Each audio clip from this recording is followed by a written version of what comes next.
আমার অনেক দিন ধরেই রেসিপির ভিডিও দেওয়া হচ্ছে না, ইদানিং ডেলি ব্লগ দিচ্ছি, বাট আবারও চলে আসলাম তোমাদের মাঝখানে আরও একটা রেসিপির ভিডিও নিয়ে। তো বন্ধুরা, কেমন আছো সবাই? আশা করছি সবাই ভালো আছো।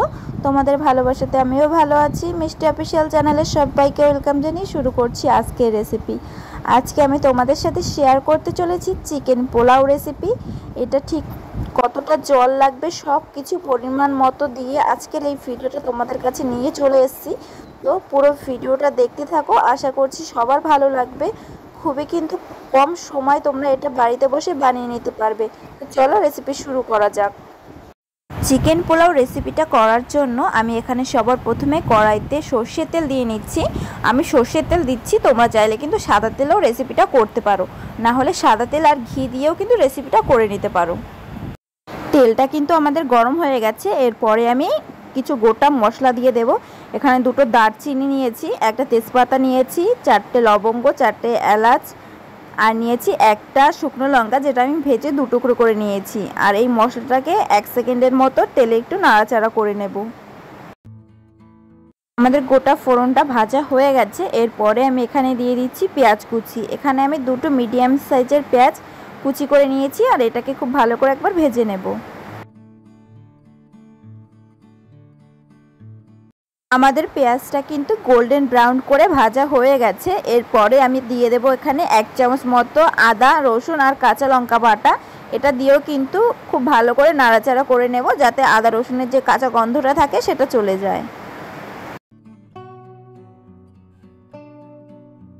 আমাদের মশলাটা খুব ভালো করে ভাজা হয়ে গেছে। এরপরে আমি এখানে দিয়ে দেব একটা টমেটো কুচি, আর এখানে আমি দিয়ে দেব 4-5টা মতো কাঁচা লঙ্কা কুচি, যেটা আমি মাঝখান থেকে চিড়ে নিয়েছি। আর দিয়ে দেব এখানে 1 চামচ মতো লবণ। লবণটা আমি এখন দিচ্ছি, পরে কিন্তু আবারও লবণ দিয়ে দেব এখানে। আর দিয়ে দিচ্ছি অল্প করে হলুদের গুঁড়ো। আর আমি এখানে দিয়ে দিচ্ছি 1 চামচ মতো জিরের গুঁড়ো, আর দিচ্ছি 1/2 চামচ মতো ধনের গুঁড়ো।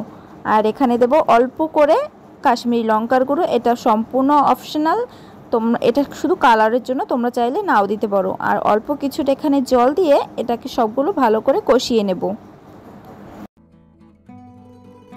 পরে কিন্তু টমেটোটা যতক্ষণে না পুরো গলে যাচ্ছে ততক্ষণ পর্যন্ত কিন্তু এটা রান্না করে নিতে হবে। 1 থেকে 2 মিনিট সময় নিয়ে মশলাটাকে কিন্তু খুব ভালোভাবে আমি কষিয়ে নিয়েছি। টমেটোটাও কিন্তু পুরোটাই গলে গেছে। এরপরে আমি এখানে দিয়ে দেব কেটে রাখা চিকেনগুলো। এখানে আমি ছোট ছোট পিস করে নিয়েছি চিকেনের।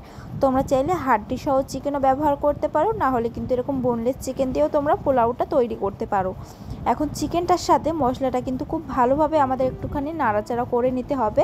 চিকেনটা কিন্তু খুব ভালোভাবে আমি মশলার সাথে মিশিয়ে নিয়েছি। এরপরে একদম লো আঁচে এটাকে ঢাকা দিয়ে 10 থেকে 15 মিনিটের জন্য রেখে দেব।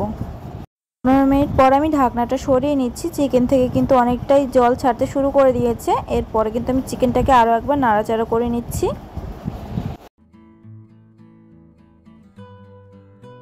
6 মিনিট কিন্তু চিকেনটাকে এরকমভাবে ঢাকা ছাড়া নাড়াচাড়া করে নিয়েছি। এরপরে আমি এখানে দিয়ে দেবো 2 চামচ মতো ফ্যাটানো টক দই। টক দইটা দেওয়ার পর কিন্তু চিকেনটাকে আরও ভালোভাবে নাড়াচাড়া করে নেব।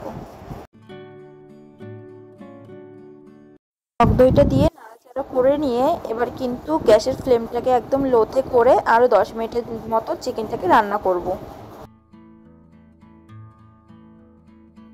10 মিনিট মতো চিকেনটাকে কিন্তু খুব ভালোভাবে রান্না করে নিয়েছি। চিকেন থেকে কিন্তু দেখো তেলটা ছাড়তে শুরু করে দিয়েছে। আর যেহেতু এটা বোনলেস চিকেন, তো এটা কিন্তু সিদ্ধ হতে একটু টাইম লাগে। তো তার জন্য এখানে আমি জল অ্যাড করে দেব। এখানে আমি যে বাটিটা মেপে জল দিচ্ছি, আমি কিন্তু সেই বাটিটা মেপেই চাল নিয়েছি।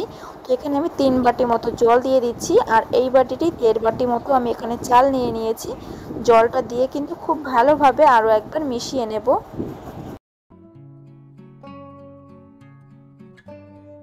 তো এরপরে কিন্তু চিকেনটাকে আমরা ঢাকা দিয়ে একদম লো আঁচে 15 থেকে 20 মিনিটের জন্য রেখে দেবো, যাতে চিকেনটা খুব ভালোভাবে সিদ্ধ হয়। 20 মিনিট হয়ে গেছে, আমি আবার ঢাকনাটা সরিয়ে নিচ্ছি। আমাদের চিকেনটা কিন্তু প্রায় সিদ্ধ হয়ে গেছে। তো এরপরে আমি এখানে দিয়ে দেব বাসমতি চাল, যেটা আমি 2 ঘন্টা মতো ভিজিয়ে রেখেছিলাম। আর আমরা এখানে যে বাটিটা মেপে জল ব্যবহার করেছি, সেটা মেপে কিন্তু আমি এখানে 1.5 বাটি চাল নিয়েছি। চালটা ভিজিয়ে রাখলে কিন্তু ভাতটা খুব লম্বা হয়, আর ঝরঝরে হয়। না হলে কিন্তু তোমরা ডাইরেক্ট চালটা যদি ইউজ করো তাহলে কিন্তু ভাতটা সেরকম বড় হবে না আর ভাতগুলো ভেঙে যেতে পারে। তো চালটা দেওয়ার পরে কিন্তু খুব ভালোভাবে আরও একবার এই মাংসের সাথে মিশিয়ে নেব। এটা খুব ভালোভাবে মিশিয়ে নিয়েছি। এরপরে আমি এখানে অ্যাড করে দেব হাফ চামচ মতো লবণ। লবণটা অবশ্যই তোমরা চেক করে তারপরে ব্যবহার করবে। এরপরে দিয়ে দিচ্ছি হাফ চামচ মাত্র চিনি।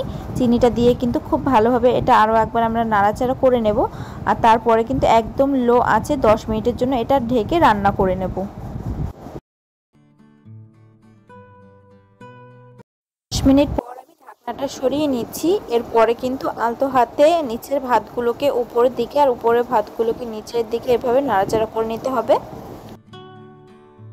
হালকা হাতে এরকমভাবে নাড়াচাড়া করে নিতে হবে, না হলে কিন্তু এই ভাতগুলো অনেকটাই নরম হয়ে গেছে, ভেঙে যাওয়ার সম্ভাবনা থাকতে পারে। পরে কিন্তু ঢাকা ছাড়া আমরা এই ভাতটাকে কিন্তু আরও 5 থেকে 6 মিনিটের জন্য রান্না করে নেব। যদি মনে হয় এখানে আর একটু জল দেওয়ার প্রয়োজন আছে তাহলে কিন্তু হাত দিয়ে ছিটে মেরে জলটা দেবে, না হলে কিন্তু বেশি জল দিলে কিন্তু ভাতটা একদম নরম হয়ে যাবে। 5-6 মিনিট কিন্তু এভাবেই আমরা ভাতটাকে নাড়াচাড়া করে নিয়েছি। এরপরে আমি এখানে হাফ চামচ মতো দিয়ে দিচ্ছি ঘি। ঘিটাকে দিয়ে কিন্তু আমরা এই ভাতটাকে আরও 5-6 মিনিটের জন্য ঢাকা দিয়ে একদম লো আছে আর একটুখানি জাল করে নেব।